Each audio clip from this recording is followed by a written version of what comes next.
Merhabalar, ben Erman Erkan. Kanalıma hoş geldiniz. Bu tarz dosyaların devamı için kanala abone olmayı, videoyu izledikten sonra da beğenmeyi unutmayın. Bu dosyada birlikte Hrisantos'u inceleyeceğiz. Osmanlı'nın bilinen seri katillerinden biri. Daha 23 yaşında tam 23 Osmanlı zaptiyesini şehit etmiştir. 1918 yılında 1. Dünya Savaşı'ndan yenilgiyle ayrılan Osmanlı, 30 Ekim'de Mondros Mütakeresini imzalamak zorunda kalmıştı. Mütakerenin ardından İtilaf Devletleri 13 Kasım 1918'de donanmalarını İstanbul'a göndermişlerdi. Herhangi bir hukuki dayanağı olmadan İstanbul işgal altındaydı. Mondros'un maddelerinde herhangi bir işgal söz konusu değildi. Ama ta ki bu işgal 1922'ye kadar sürdü. İşgal yıllarında İtilaf Devletleri Türk halkının onurunu zedeleyecek her türlü davranışta bulunuyordu. Rum ve Ermeni çeteleriyle sıkı bir işbirliğine gitmişlerdi.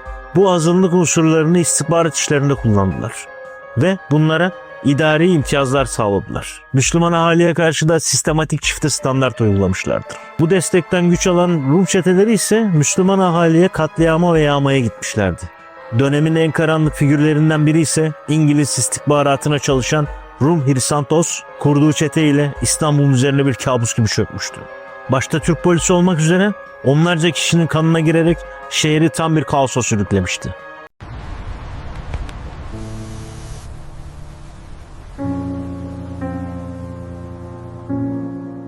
Asıl adı Hristo Anastasiadis Veledi Ahilya olan Hrisantos, 26 Eylül 1914 ve 47-41 sayılı sabıka fişinde doğum tarihi 1898 yılı olduğu, Osmanlı vatandaşı olduğu, mezhebinin Rum ve sanatın terzi çırağı olduğu yazılıdır. Beyoğlu'nda dünyaya gelen Hrisantos'un babası Ahilya, 1910 senesinde Atina'ya gitmiş ve bir daha kendisinden haber alınamamıştır. Annesi Andernohin ise Beyoğlu Derviş Sokağı'ndaki şimdiki adı Parameci Sokak olan bir umumahane işletmecisidir. Hrisantos'un bir kız kardeşi, kendisinden 5 yaş büyük olan Laternacı Koço adıyla anılan bir ağabeyi bulunmaktadır. Çocukluğundan beri suç batağına bulaşmış olan Hrisantos, ağabeyi Koço ile birlikte tramvaylarda yolcuların para çantalarını kapıp kaçmakta ve bazen de annesinin işlettiği umumhaneye gelen erkeklerin paralarını çalmaktaydı. Hrisantos'un yaşı ilerledikçe gaspa da başlamıştır. Etrafında dönemin ünlü haydutlarından Zafiri'yi, Fantom Mehmet'i, Harito'yu, Makarnacı Niko'yu ve Demirci Anton'u alarak organize bir suç çetesi kurmuştur. Çetenin faaliyette bulunduğu yer Tatalya, yani şimdiki Kurtuluş semti. Papaskara Köprü, Dolapdere, Sinanköy, Bülbül Deresi ve Beyoğlu'nun arka sokaklarıydı. Hristo çetesinin ilk faaliyeti Boğazkesen'de muhallebici Recep Usta'nın dükkanına girerek olmuştur. Süt alma bahanesiyle bir sabahın erken saatlerinde Recep Usta'nın Boğazkesen'deki muhallebici dükkanına giren Hristo, Fantom Mehmet ve makarnacı Niko ellerindeki demir parçaları ve kamalarla 65 yaşındaki Recep Usta'yı hunharca katletmişler ve dükkanda bir çekmecede duran paraları alarak kaçmışlardır. Fakat Hristo ve arkadaşları olaydan kısa bir süre sonra yakalanmış ve Divan-ı Harbi Örf'te yargılanmaya başlamışlardı. Yargılanmanın ardından 15 yıl kürek cezasına çarptırılmışlardır katiller. Tutukluluk günlerini geçirmek için umumi hapishaneye gönderilmişler. Böylece İstanbul halkı bu azılı katillerin yakalanmasıyla rahat bir nefes almıştır. Ancak bu durum da uzun sürmemişti. Mondros Mütarekesi'ni imzaladıktan birkaç hafta sonra İstanbullular bir sabah gazetelerde şöyle bir haberle karşılaştılar. Cinayet ve kasa hırsızlığından tutuklu olup umumi hapishanede yatmakta olan Hristo, Zafiri, Makarnacı Niko ve Fantom Mehmet yatmakta oldukları koğuşun altında lağım açmak suretiyle firar etmişlerdir. Zabıta kendilerini şiddetle takip etmektedir. Böylece Hristo tekrar özgürlüğüne kavuşmuş oluyordu. Hristo hapishanede yatarken İtilaf Devletleri İstanbul işgal altına almıştır. Bundan sonra Hristo, İtilaf Devletleri'nin temsilcileriyle sıkı bir işbirliği altına girmişti. İngiliz istihbarat servisinde casusluk yapmaya başlayan Hrisantos, İngilizlerden para ve silah yardımı da almaktaydı. Şehirdeki Rumların nazarında kahraman mertebesine yükseltilmiş, özellikle Beyoğlu ve çevresinde Rumlar ona yardım ve yataklık etmeye başlamıştı. Gerek İngilizlerin, gerekse Beyoğlu Rumların desteğiyle artık öne alınamaz bir katil durumuna gelen Hrisantos, bundan sonra yakalanacağı ana dek çetesiyle birlikte seri cinayetler işlemeye başlamıştı.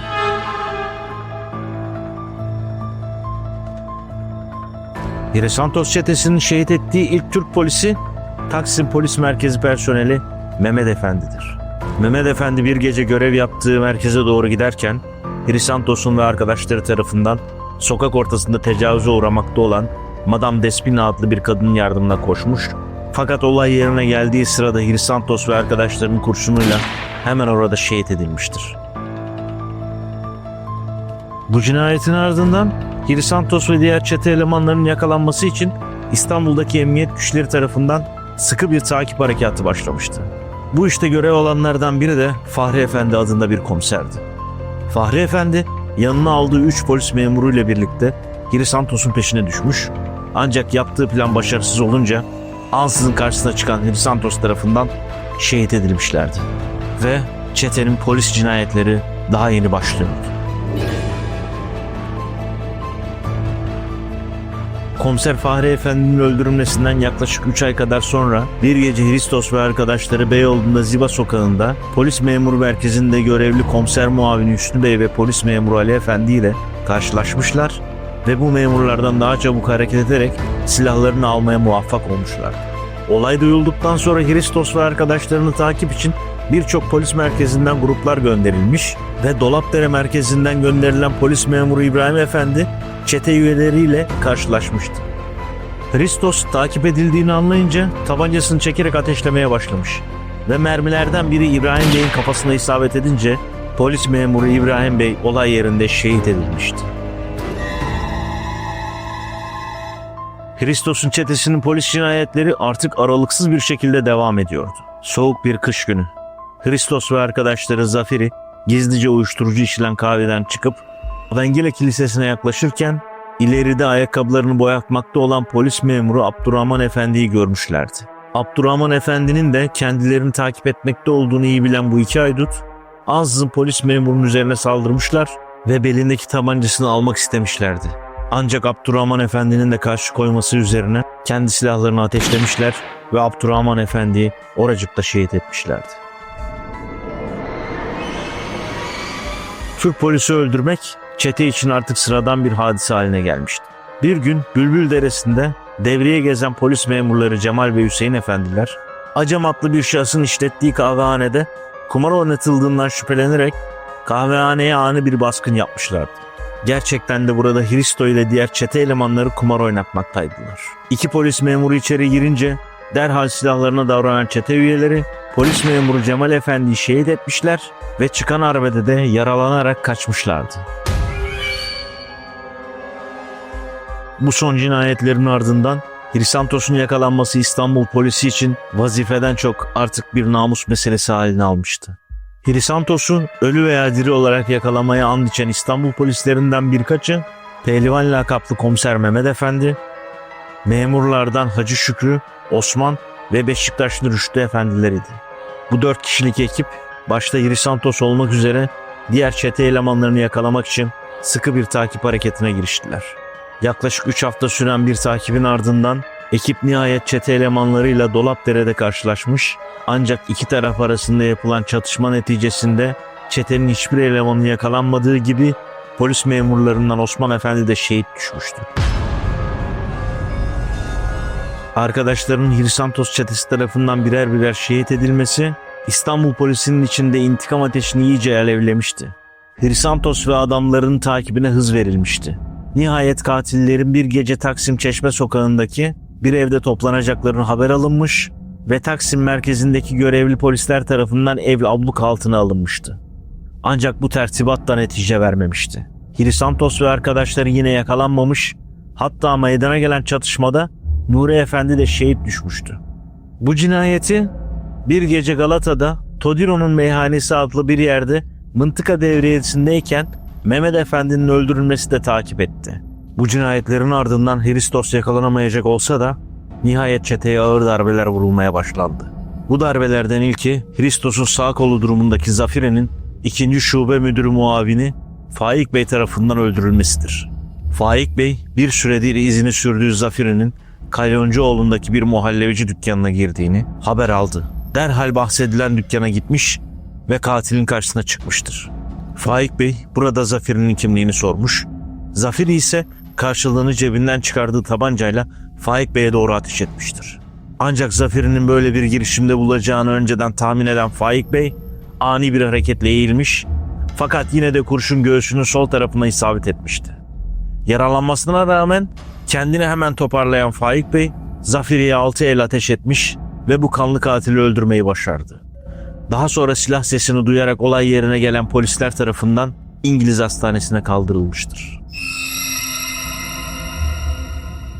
Bu hadise gerek Osmanlı Devleti'nin üst düzey bürokratik kademelerine gerekse İstanbul halkı arasında bir sevince sebep olmuştur. Nitekim padişah tarafından irade-i nişaniye yayınlanarak 3. dereceden Osmanlı nişanı verilmiştir. Dönemin Dahiliye Nazırı Adil Bey İngiliz hastanesine giderek bu nişanı bizzat kendi elleriyle takmıştır. Dahiliye Nezareti vazifesinde gösterdiği üstün gayret nedeniyle Faik Bey'e 150 lira ikramiye ile ödüllendirmiştir. Ayrıca Dahiliye Nezareti tarafından çeşitli vilayetler ve bu tasarrufluklara gönderilen yazıda Faik Bey gibi görevini iyi şekilde yerine getirecek zaptiye memurlarının da ödüllendirebileceğini bildirmiştir. Hristos'un çetesine vurulan bir diğer ağır darbe ise çetenin en önemli üyelerinden biri olan Harito'nun öldürülmesidir.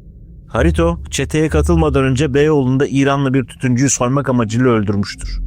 Yakalanarak idam mahkum edilmiş, daha sonra cezası 101 yıl hapis cezasına çevrilmiştir. Bu arada İstanbul'u işgal eden İtilaf güçleri, şehirdeki hapishanelerde bulunan gayrimüslim tutukluları çeşitli bahanelerle serbest bırakmaktaydı. Bu uygulamayla birlikte Harito, tutuklu bulunduğu hapishaneden salıverilmişti. Hapishaneden çıktıktan sonra Hristos'un çetesine katılan Harito, bazen çeteyle birlikte, bazen de tek başına çeşitli soygunlar gerçekleştiriyordu. Bu soygunların ardından tekrar yakalanan Harito, bu kez Beyoğlu tevkifhanesine gönderilmiş, ancak bir şekilde buradan da kaçmayı başarmıştı. Harito, Beyoğlu tevkifhanesinden kaçtıktan sonra soygun faaliyetlerine kaldığı yerden devam ediyordu. Bu azılı haydut, Aynalıçeşme'de Emin Cami civarında oturan ve her zaman çantasıyla evine giden Georgi adlı bir sarrafı gözetlemiş, akşamüstü dükkana giderken sarrafı öldürmüş ve içinde 5.000 lira bulunan çantayı almış kaçmıştı. Ardından kendisini yakalamak için koşan bir bekçiye ateş ederek onu da yaralamıştı. Bu olaya mütakip İstanbul polisi tarafından Harito'nun yakalanması çalışmalarına hız verilmişti. Nihayet 7 Ocak 1920 gecesi İstanbul Polis Müdüriyeti sivil polislerinden Ali Rıza ve Ahmet Vefik efendiler Kalyoncuoğlu'nda devriye gezerken Topçular Sokağı'na geldiğinde Harito ile karşılaşmış ve derhal harekete geçmiş, Harito'yu kıpırdamayacak şekilde sıkıştırmışlardı. Polislerin elinden kaçamayacağını anlayan Harito, ertesi gün teslim olacağını söyleyerek Yortu günü için serbest bırakılmasını teklif etti. Ancak polisler bu teklife itibar etmemişti. Bunun üzerine Harito silahını çıkartarak memurlara bir el ateş etmiş, ancak silahın tutukluk yaptığını görünce cebinden ikinci bir silah çıkarmış ve bir el daha ateş etmişti. Polislerden Ali Rıza Efendi ise Harito'nun silahını elinden almayı başarmış ve kendisine bir el ateş etmiştir. Harito bir daha davrandı. Harito'nun cebinden üçüncü bir silahı çıkartıp polislere ateş etmeye başladı. Ancak yapılan çatışmanın ardından başından ve bacağına isabet eden kurşunlar nedeniyle olay yerinde ölmüştür. Çetenin ikinci ve üçüncü adamlarının öldürülmesi üzerine Hristos için zor günler başlamış, bir süre ortalıkta görünmez olmuştur. Bu dönemi sorunsuz atlatabilmek için kimliğini değiştirmek zorunda kalan Hristos, Doktor Yani adında sahte bir kimliğe bürünerek dış görünümü tamamen değiştirmişti. Ancak Hristos'un işlediği polis cinayetleri henüz sona ermemişti. Bir gece Hristos ile çetenin diğer elemanlarından Demirci Andon, Ziba sokağında bulunan bir evde içki içip eğlendikten sonra dışarı çıktıklarında polis memuru Necati Bey ve bekçi Sabri Efendi ile karşılaşmışlardı.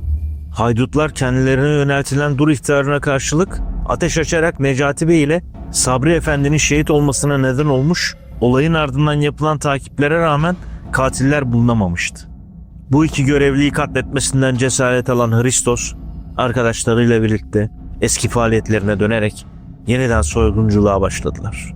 Bu kez hedeflerinde Mihail adında bir sarraf vardı. Ancak bu soygun girişiminde işler tersine dönmüş.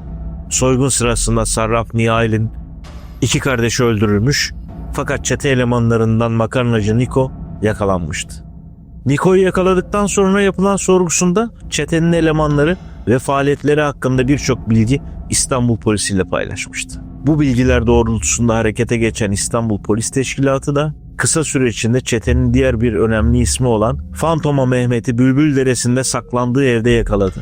Hristos ile çetenin diğer üyelerini ele geçirmeye çalışan emniyet güçleri takiplerine aralıksız devam ediyordu. Bu takiplerin sonucunda çete elemanlarından demirci Andon Galata'da bir apartman dairesinde kıstırılmış ancak kendisini yakalamaya çalışan polislere ateş açtı. Meydana gelen çatışmanın sonunda Andon kolundan yaralanarak teslim oldu. Fakat polis memuru Sait Efendi şehit olmuştu. Bunun üzerine Dahiliye Nezareti 7 Nisan 1920'de Meclis-i Vükela'ya bir tezleke sunarak Sait Efendi'nin yardıma muhtaç durumda bulunan ailesine uygun miktarda para yardımı yapılmasını talep etti.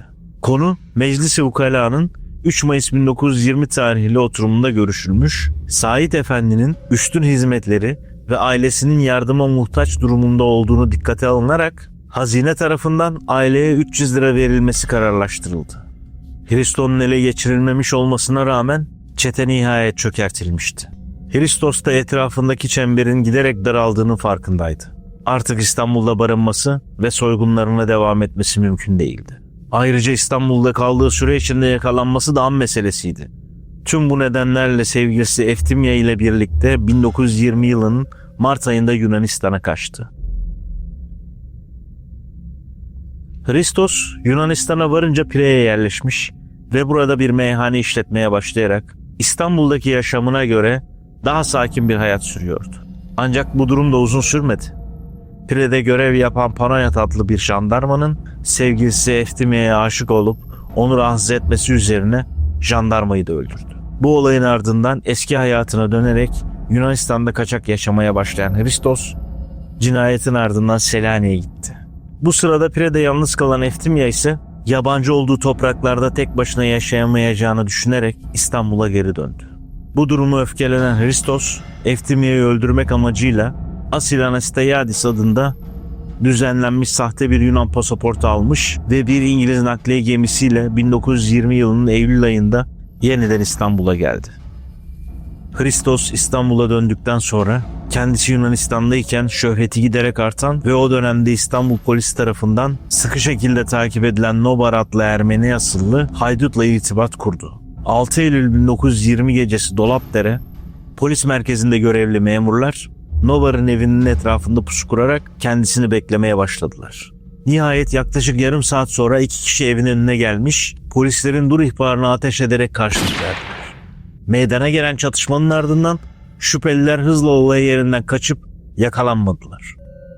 Bu hadisenin ertesi günü Dolapdere Polis Merkezi'ne gelen Eftelya'nın babası meyhaneci Brian, Hristos'un İstanbul'a döndüğünü ve kendisiyle kızının hayatının tehlikede olduğunu söyledi.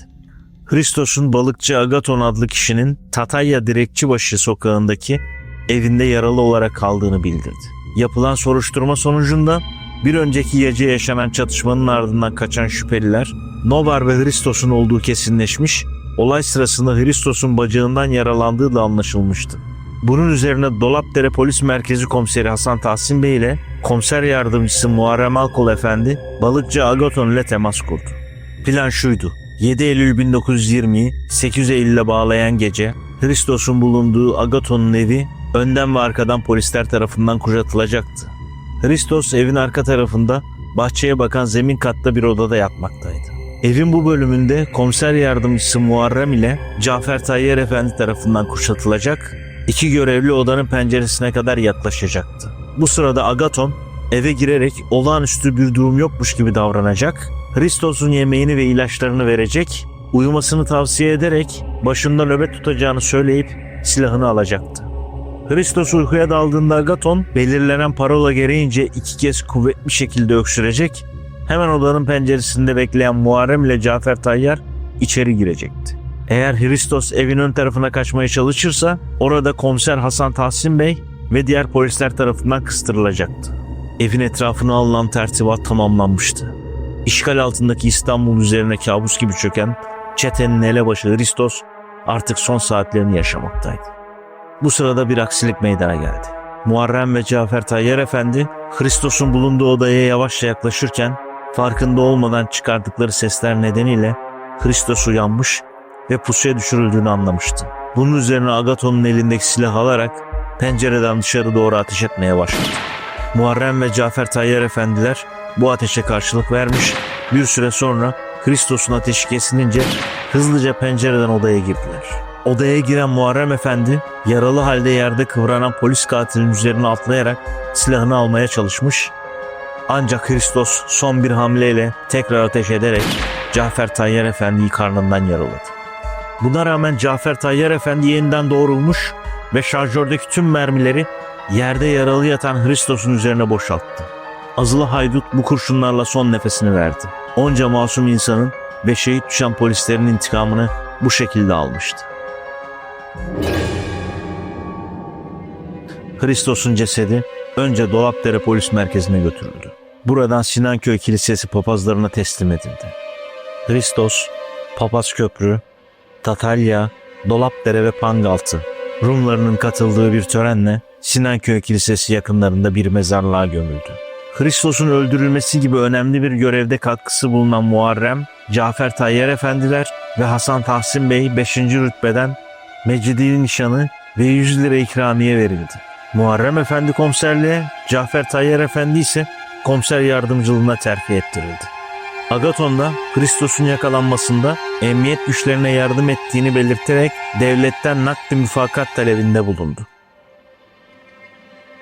Hristos'un öldürülmesi Türk Polis Teşkilatı tarihinde önemli bir olay olarak kabul edilmektedir. Muharrem Alkor'un Hristos'u vurduğu silah günümüzde hala polis merkezinde sergilenmektedir.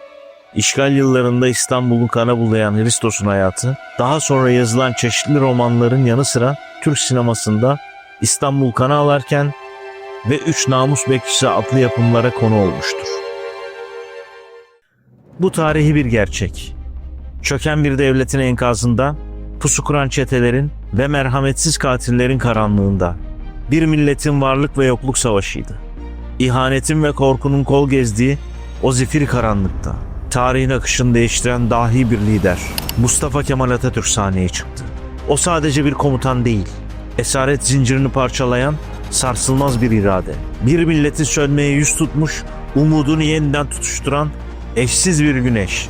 Mustafa Kemal'in önderliğindeki bu destansı şahlanış, emperyalizmin çelik zırhını delip geçerken Türk milletine onuru ve hürriyetini yeniden armağan etti.